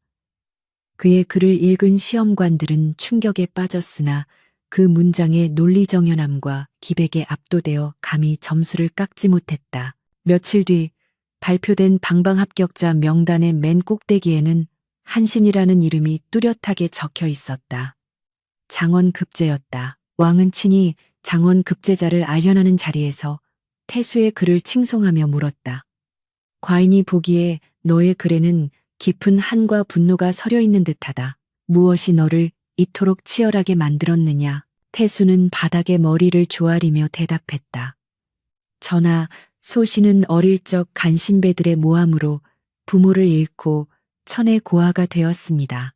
오직 나라를 바로잡고 억울한 자가 없는 세상을 만들겠다는 일념 하나로 여기까지 왔사옵니다.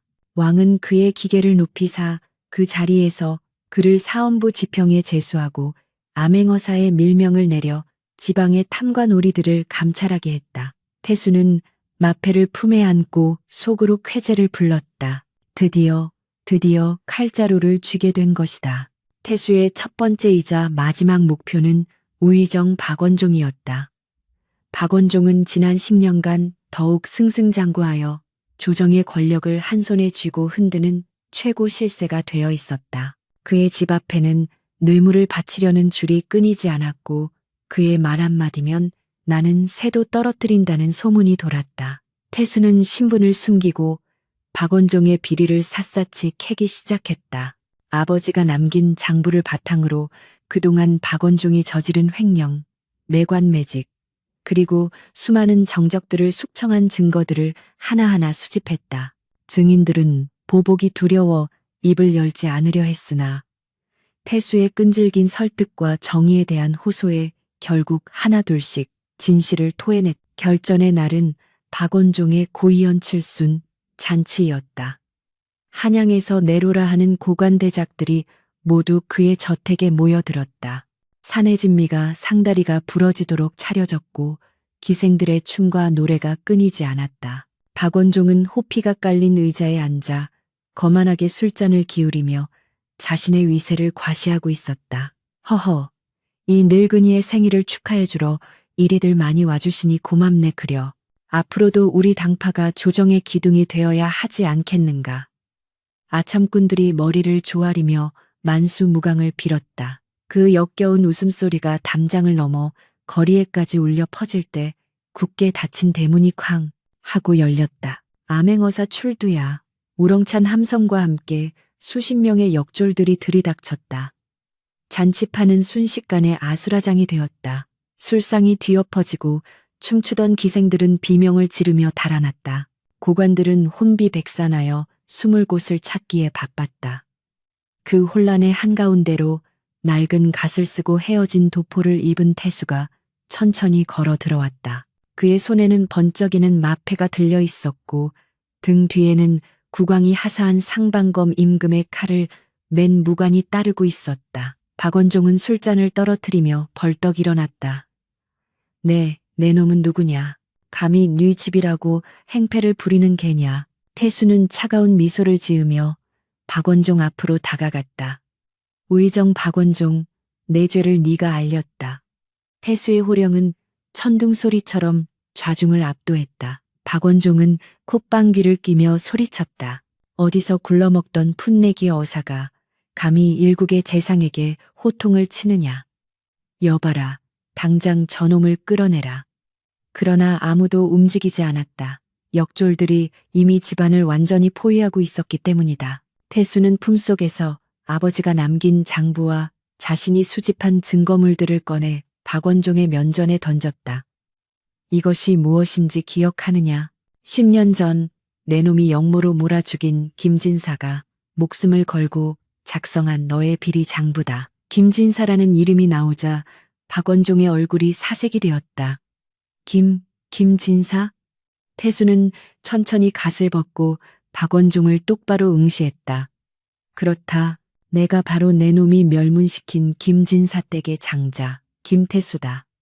죽은 줄 알았던 귀신이 너를 잡으러 지옥에서 돌아왔다. 좌중이 술렁거렸다. 멸문당한 집안의 아들이 암행어사가 되어 돌아오다니. 이 얼마나 기가 막힌 운명의 장난이란 말인가. 박원종은 뒷걸음질 치며 주저앉았다. 그럴 리가. 그 집안 씨는 다 말려 죽였는데. 태수는 상방검을 뽑아들었다. 서슬퍼런 칼날이 박원종의 목을 겨누었다. 내 놈의 탐욕 때문에 억울하게 죽어간 나의 아버지, 그리고 나를 살리기 위해 스스로 악녀가 되어야 했던 나의 어머니, 그분들의 원한이 이 칼끝에 서려 있다. 오늘 내 놈의 목을 베어 그 피로 부모님의 제사를 지내리라. 태수의 목소리는 분노로 떨리고 있었지만 그 눈빛은 한없이 슬펐다. 박원종은 바닥을 기며 살려달라고 애원했다. 자, 잠깐 내 모든 재산을 줄 테니 목숨만은 내 권력으로 너를 정승 판서 자리에도 앉혀줄 수 있다. 추한 늙은이의 비굴한 모습에 태수는 경멸의 눈빛을 보냈다. 내게 필요한 것은 내 더러운 돈도 권력도 아니다. 오직 정의, 썩어 빠진 이 조정을 도려낼 정의뿐이다. 태수는 역졸들에게 명했다. 이놈을 당장 포박하여 의금부로 압송하라. 그리고 이 자리에 있는 뇌물을 바친 관리들도 모두 잡아들여라. 국왕 전하의 엄명이다. 박원종은 포승줄에 묶여 끌려가면서도 발악을 했다. 이건 모함이다. 내가 누군지 아느냐. 나는 우의정이다. 그러나 그의 외침은 공허한 메아리가 될 뿐이었다. 잔치판은 심판의 장으로 변했고 화려했던 박원종의 권력은 하루아침에 무너져 내렸다. 끌려가는 박원종의 뒷모습을 바라보며 태수는 긴 숨을 토해냈다. 다리에 힘이 풀려 휘청거렸다. 10년간 가슴속을 짓누르던 거대한 바위가 사라진 듯 시원했지만 동시에 가슴 한구석이 텅 빈 것처럼 허전했다. 복수는 끝났지만 죽은 부모님은 돌아오지 않는다. 칠성 아범도 곁에 없다. 그는 홀로 마당에 서서 흐린 하늘을 올려다보았다. 구름 사이로 한 줄기 햇살이 비추어 태수의 얼굴을 감쌌다. 마치 하늘에 계신 어머니가 장하다, 내 아들, 이라며 머리를 쓰다듬어 주는 것만 같았다. 태수는 소매 속에서 어머니의 유품인 옷가락지를 꺼내 쥐었다. 차가운 옥의 감촉이 뜨거운 그의 손바닥을 식혀주었다. 어머니, 보셨습니까? 드디어 해냈습니다. 아버님의 누명을 벗기고 가문의 명예를 되찾았습니다. 태수의 눈에서 뜨거운 눈물이 흘러내렸다. 그것은 기쁨의 눈물도 슬픔의 눈물도 아닌 긴 고통의 터널을 지나온 자만이 흘릴 수 있는 해원의 눈물이었다. 그날 밤 한양 시내에는 방이 나붙었다. 우의정 박원종의 죄상이 낱낱이 공개되었고 10년 전 김진사 영모 사건은 무죄임이 밝혀졌다. 백성들은 거리로 나와 만세를 불렀다. 하늘이 무심치 않으시구나. 드디어 정의가 살아났어. 사람들의 환호성 속에서 태수는 조용히 관복을 벗고 소복으로 갈아입었다. 이제 그가 가야 할 곳은 화려한 궁궐이 아니었다. 그는 부모님의 위패를 모실 곳, 그리고 아직 수습하지 못한 부모님의 유고를 찾아 고향으로 가야 했다.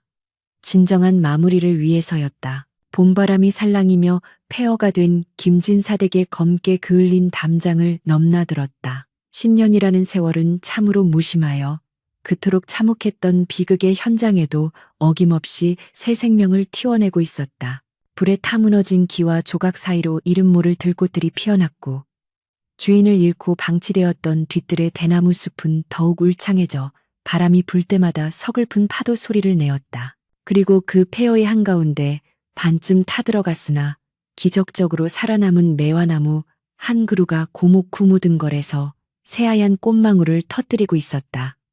마치 죽음조차 갈라놓을 수 없었던 모정무칭이 다시 환생한 듯 그 꽃잎은 눈부시게 희고 향기는 은은하여 보는 이의 가슴을 아릿하게 만들었다. 금이 환양 금리. 태수가 고향으로 돌아오는 길은 그야말로 눈물바다였다. 왕의 어명을 받은 선전관이 앞장을 서고 그 뒤로 태수가 탄 가마가 따랐으며 수백 명의 관군이 호위하는 행렬은 십리 밖까지 이어졌다. 김진사댁의 누명이 벗겨졌다네. 그 쫓겨났던 아드님이 장원 급제하여 암행어사가 되어 돌아왔다네.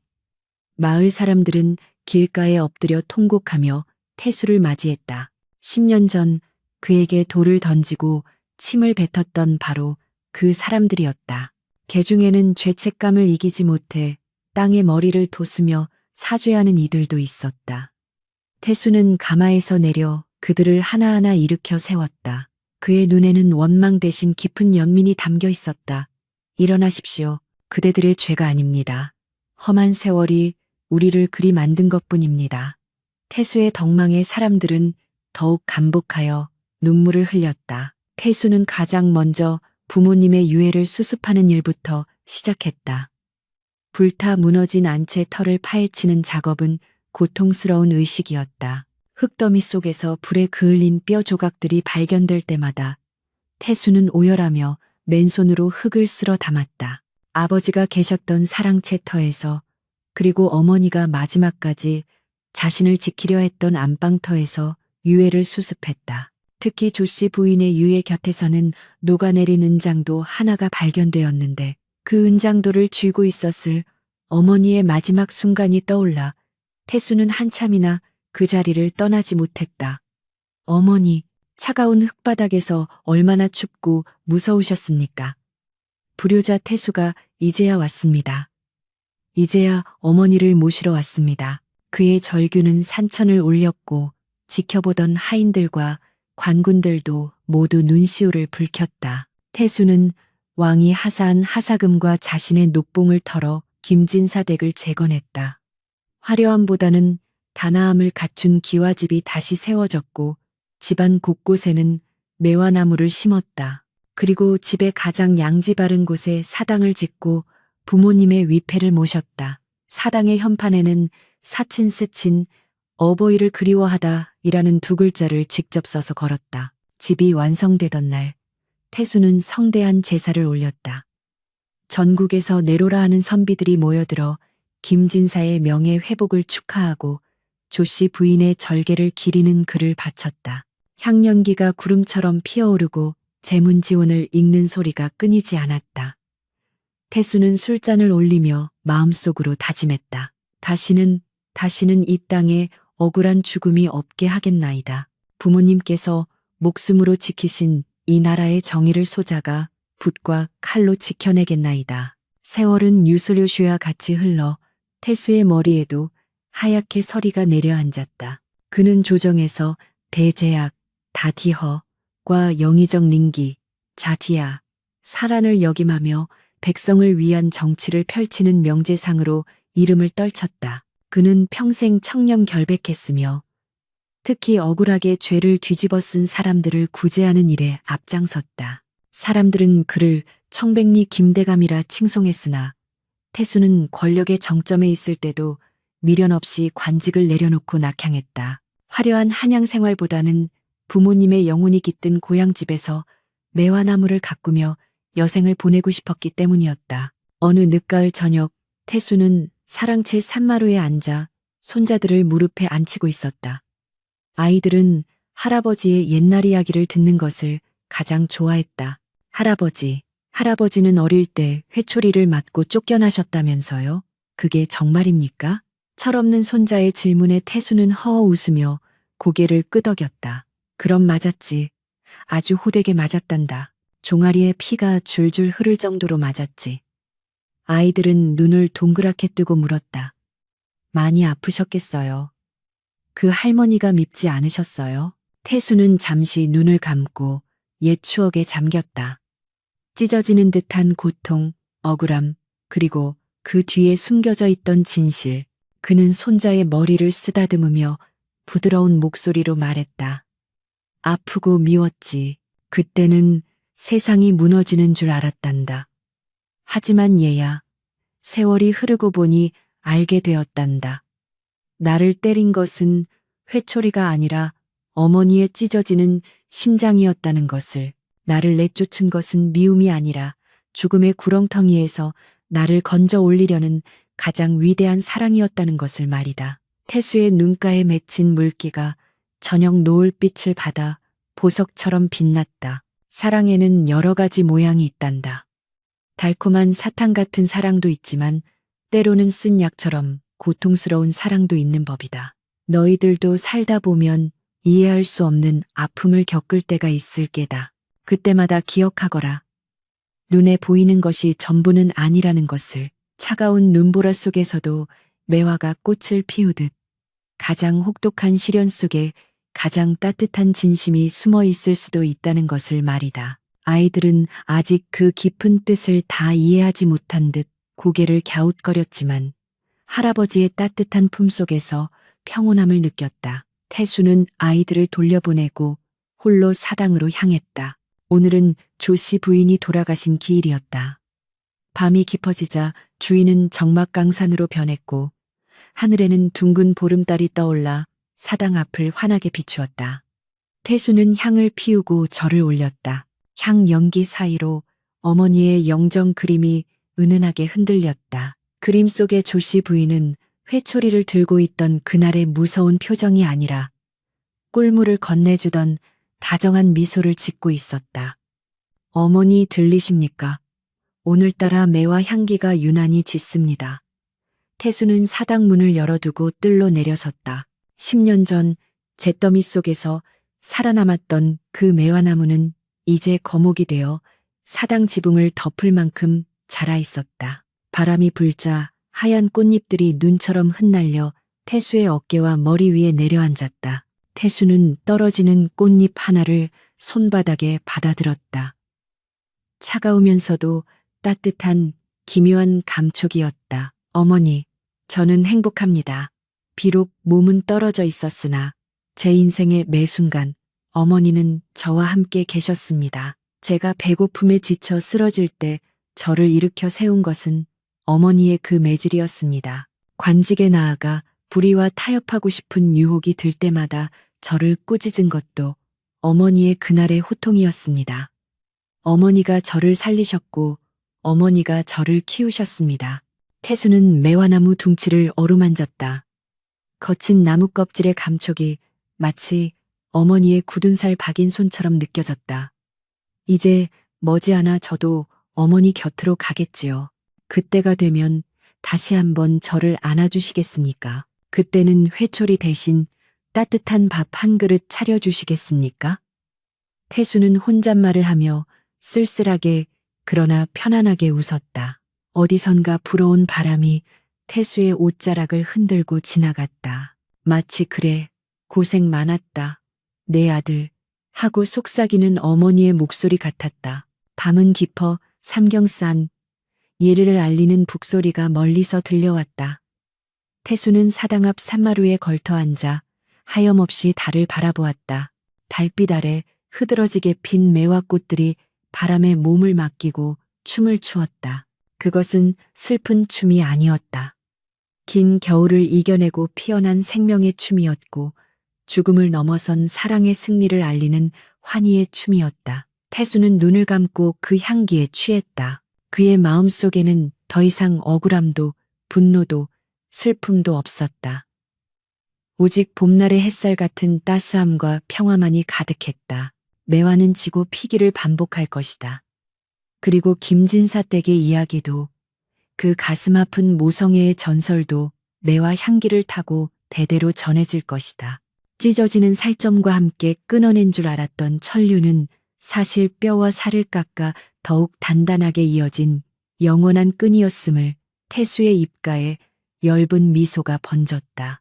그는 깊은 숨을 들이마시며 밤하늘을 향해 마지막 인사를 건넸다. 안녕히 주무십시오. 어머니, 부디 꿈속에서는 아프지 마시고 아버지와 함께 편안하십시오. 이 못난 아들은 이제야 비로소 편안히 잠들 수 있을 것 같습니다. 달빛은 더욱 밝아져 온 세상을 대낮처럼 비추었고 김진사 댁의 앞마당에는 고요한 평화가 깃들었다. 흩날리는 매화 꽃잎 하나가 태수의 무릎 위에 살포시 내려앉아 잠을 청했다. 긴긴 밤, 붉은 매화는 지고 다시 하얀 매화가 피어나리라. 영원히, 아주 영원히. 계절은 돌고 돌아 다시 매서운 북풍이 몰아치는 겨울이었다. 한양의 거리는 얼어붙었고 사람들은 옷깃을 여미며 종종 걸음을 쳤다. 형조판서의 자리에 오른 김태수는 늦은 밤까지 관아의 호롱불 아래서 서류 더미와 씨름하고 있었다. 그의 머리카락은 이제 반백이 되었고 눈가에는 깊은 주름이 패어 있었으나 그 눈빛만은 젊은 시절 암행어사로 천하를 호령하던 때와 다름없이 형형하게 빛나고 있었다. 밖에서는 눈보라가 창호지 문을 때리며 윙윙거리는 소리를 내었는데 그 소리가 마치 억울함을 호소하는 백성들의 울음소리 같아 태수는 잠시 붓을 놓고 창밖을 응시했다. 난로 위에서 끓고 있는 차 주전자만이 보글거리는 소리를 내며 정막을 깨고 있었다. 그때 형조의 난관 실무관리 이 급하게 방으로 들어와 고했다. 대감마님, 긴급히 처결하셔야 할 사안이 있사옵니다. 워낙 흉악한 사건이라 민심이 동요하고 있어 대감께서 직접 신문하셔야 할 것 같습니다. 태수는 묵직한 목소리로 물었다. 무슨 사건이기에 이 밤중에 소란인가? 난관은 조심스러운 표정으로 대답했다. 계무가 전처 소생의 어린아들에게 독을 먹여 살해하려다 미수에 그친 사건입니다. 아이는 지금 사경을 헤매고 있고 그 계모라는 여인은 현장에서 붙잡혀 압송되었습니다. 동네 사람들이 몰려와 그 악독한 여인을 당장 쳐 죽여야 한다며 관아 앞에서 시위를 벌이고 있습니다. 계모와 독살, 그 두 단어가 태수의 귓가에 꽂히는 순간 태수의 심장이 쿵하고 내려앉았다. 십수년 전 자신을 모질게 대하던 어머니 조씨, 부인의 얼굴이 주마등처럼 스쳐 지나갔다. 태수는 천천히 자리에서 일어났다. 내가 직접 보겠다. 그 여인을 추국장으로 들라하라. 형조의 추국장은 차가운 냉기로 가득 차 있었다. 죄인으로 끌려온 여인은 포승줄에 묶인 채 바닥에 무릎을 꿇고 있었다. 헝클어진 머리카락 사이로 보이는 그녀의 얼굴은 창백했고 입술은 피가 맺혀 있었다. 그러나 이상하게도 그녀의 눈빛에는 두려움이나 살기가 아닌 깊은 체념과 알 수 없는 슬픔이 서려 있었다. 태수는 높은 의자에 앉아 그녀를 내려다보았다. 네 이름이 무엇이냐? 태수의 물음에 여인은 힘없는 목소리로 대답했다. 이은옥이라 하옵니다. 태수는 서류를 넘기며 신문을 시작했다. 네가 전처 소생인 아들 철수에게 비소, 독약을 먹인 것이 사실이냐? 여인은 잠시 침묵하더니 이내 고개를 끄덕였다. 그러하옵니다. 제가 죽이려 했습니다. 방청석에 있던 관리들이 수군거렸고 난관은 혀를 차며 말했다. 들으셨습니까? 대감, 자백을 하였습니다. 더 볼 것도 없이 차명에 처해야 마땅할 것입니다. 하지만 태수는 무언가 석연치 않음을 느꼈다. 자신이 겪었던 과거의 기억이 본능적으로 경고를 보내고 있었다.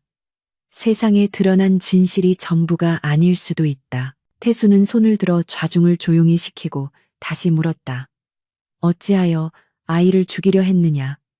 그 아이가 미웠느냐? 아니면 남편의 재산이 탐이 났느냐? 여인은 바닥에 머리를 짓게 쓰며 울먹였다. 그렇습니다. 그 아이가 꼴보기 싫었습니다. 전철을 닮은 그 눈망울이 싫어서 밥 먹는 꼴도 보기 싫어서 없애버리려 했습니다. 제발, 제발 저를 빨리 죽여주십시오. 그녀의 말은 너무나도 매끄러웠다. 마치 준비된 대본을 읽는 것처럼, 악녀가 되어야만 하는 사람처럼 필사적이었다. 태수는 자리에서 일어나 죄인 앞으로 걸어 내려갔다. 그리고 그녀의 눈을 똑바로 응시했다. 그 눈, 그 흔들리는 눈동자, 그것은 10수년 전 자신에게 모진 말을 퍼부으면서도 눈가에 물기가 어려있던 조씨 부인의 눈과 너무나도 닮아 있었다. 태수는 나지막이 물었다. 거짓말이구나. 너는 지금 누구를 지키려 하는 것이냐? 태수의 예리한 질문에 여인의 어깨가 움찔하고 떨렸다. 아니옵니다. 저는 천하의 독부입니다. 어서 죽여주십시오. 그녀는 발악하듯 소리쳤지만 태수는 이미 간파하고 있었다. 여봐라, 의원을 불러라. 그리고 저 여인이 아이에게 먹였다는 그 독약 그릇을 가져오라. 태수의 명에 잠시 후 의원이 달려왔고 증거물로 압수된 사기 그릇이 놓여졌다. 그릇 바닥에는 희끄무레한 가루가 말라붙어 있었다. 태수는 의원에게 그것을 감식하게 했다. 의원은 냄새를 맡고 혀끝으로 맛을 보더니 고개를 갸웃거렸다. 대감, 이것은 비소가 아니옵니다. 이것은 극소량의 부자 독성이 강한 약재와 귀한 약재들을 섞어 만든 아주 강력한 구충제이자 화농치료제입니다. 독성이 강해 자칫하면 목숨을 잃을 수도 있지만 죽을 병에 걸린 사람에게는 마지막 수단으로 쓰이는 약입니다. 장내가 술렁거렸다. 독약이 아니라 약이었다니. 태수의 눈빛이 날카로워졌다. 들었느냐? 이것은 사람을 죽이는 독이 아니라 살리는 약이다. 네가 아이를 죽이려 했다면 왜 비소가 아닌 약을 썼느냐? 여인은 사색이 되어 고개를 저었다. 아닙니다. 모릅니다. 저는 그저 독인 줄 알고.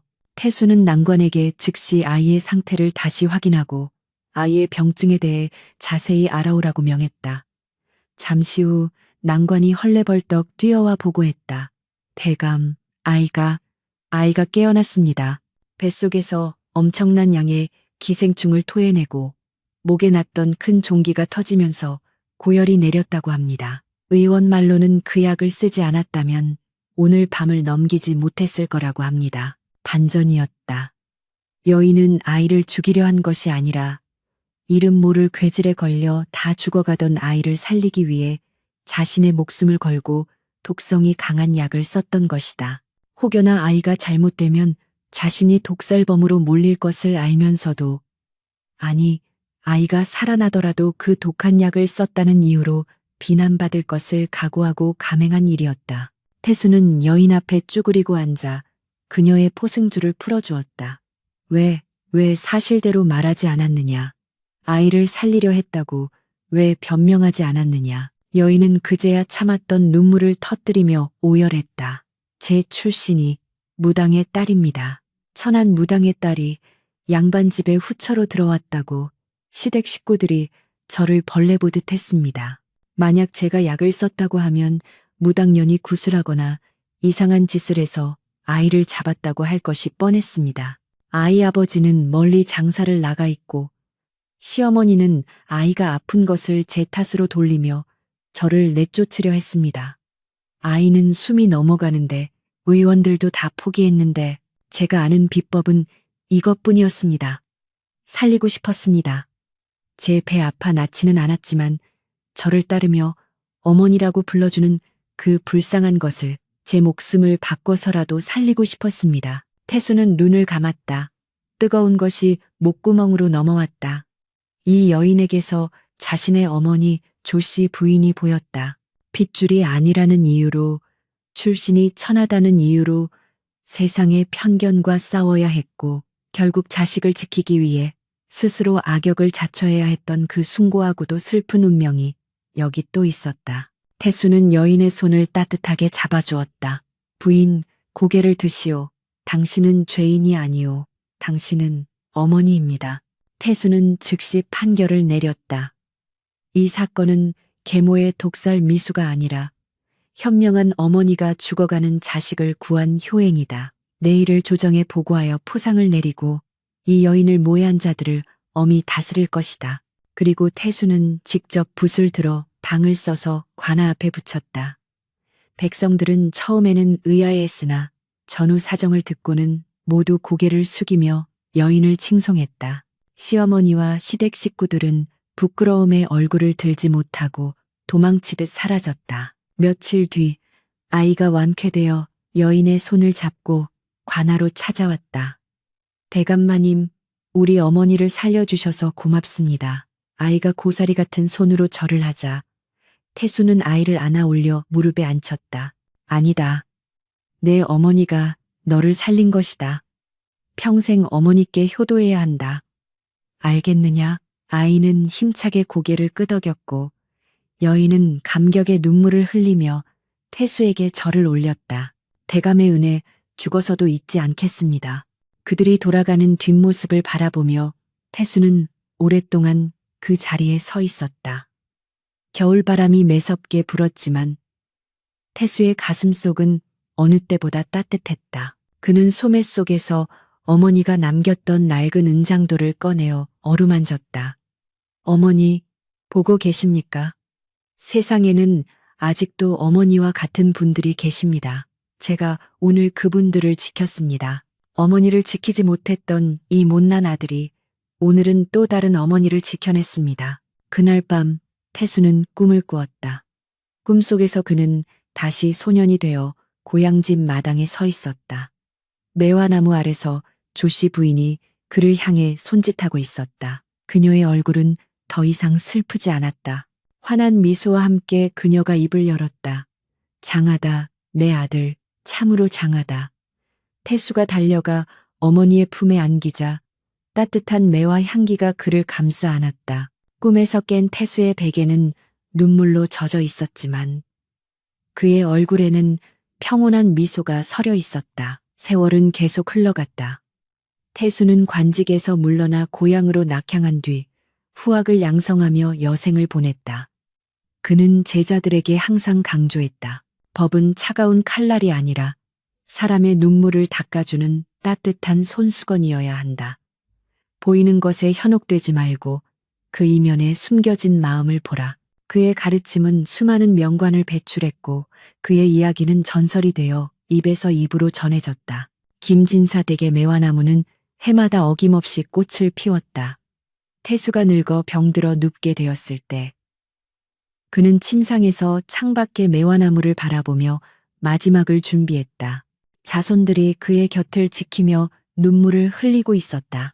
태수는 가쁜 숨을 몰아쉬며 유언을 남겼다. 울지들 마라. 나는 행복했다. 나의 삶은 매서운 겨울이었으나 너희라는 꽃을 피웠으니 그것으로 족하다. 나 죽거든 어머니 곁에 묻어다오. 그리고 묘비에는 관직명 대신 그저 김진사의 아들 태수라고만 적어다오.